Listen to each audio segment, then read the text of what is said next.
quero reiterar que as imagens que foram aludidas foram entregues à CPI. Falei que eles iam falar disso. E eu tenho os ofícios aqui. É claro que há um contrato que não foi celebrado por mim, foi celebrado em 2018, e eu não era ministro, que dispunha sobre o modo como as câmeras funcionam. As imagens externas foram todas entregues, todas. Eu não sei de onde surgiu essa ideia de que faltam imagens. Não, sobram imagens sobre o 8 de janeiro, inclusive as do Ministério da Justiça. Gostando do vídeo? Então se inscreve no canal, ativa o sininho e se puder ajuda a gente fazendo o Pix, tá aqui na tela. Pode ser 2, 4, 10, 17 milhões, quanto você puder. Obrigada. Houve 2 ou 3 ofícios encaminhando isso à CPI, estão lá 160 horas mais ou menos de filmagem. Agora, eu lembro que o Ministério da Justiça não foi invadido em nenhum momento. Então, as câmeras, grande parte delas, funcionam por movimento. Ou seja, se não há movimento, elas não ligam.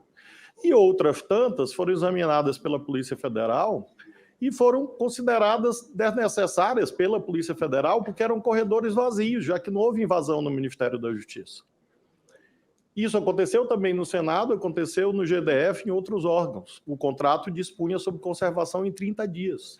7 meses depois, é claro que não já havia essas imagens internas inúteis de corredores ou de câmeras que, obviamente, não foram nem acionadas. Então, todas as imagens foram entregues à CPI.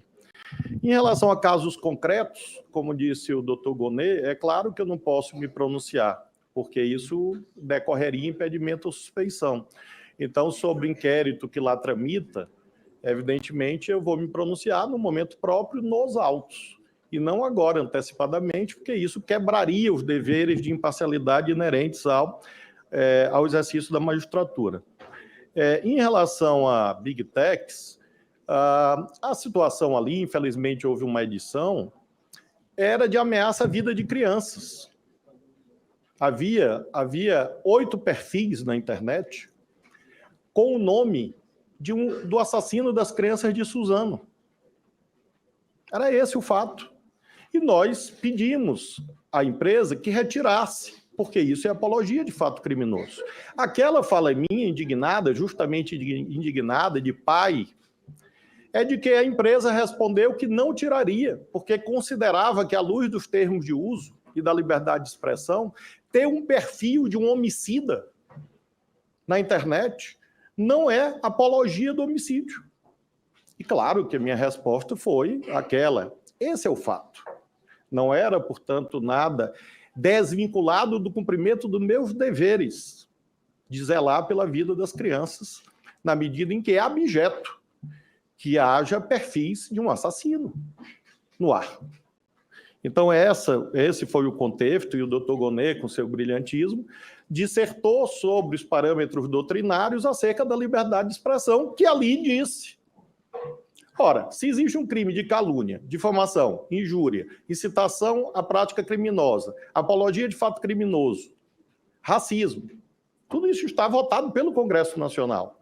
Então, é claro que há uma fronteira da liberdade de expressão, como o doutor Gonê disse.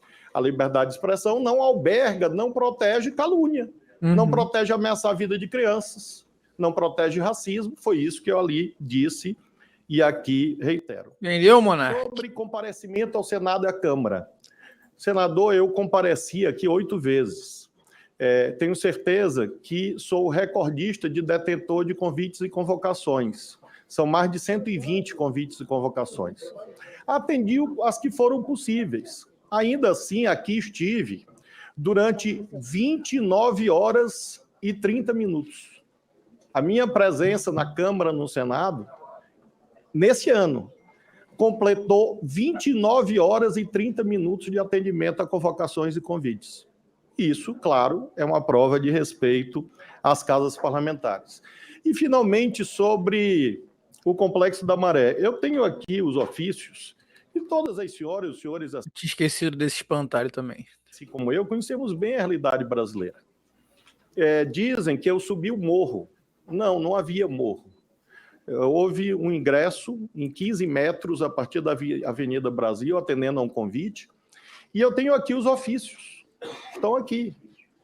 3 dias antes, foi comunicada a Polícia Rodoviária Federal, foi comunicada a Polícia Federal, foi comunicada a Polícia Civil do Rio de Janeiro, foi comunicado o Corpo de Bombeiros do Rio de Janeiro, foi comunicado a Polícia Militar do Rio de Janeiro, todos previamente.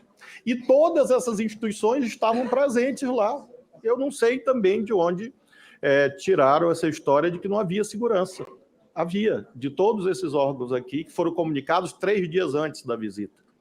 Então, esses foram os fatos. É claro que ali compareci, considero que é dever do cargo atender a todos os convites que venham da sociedade, assim como eu reúno com empresários.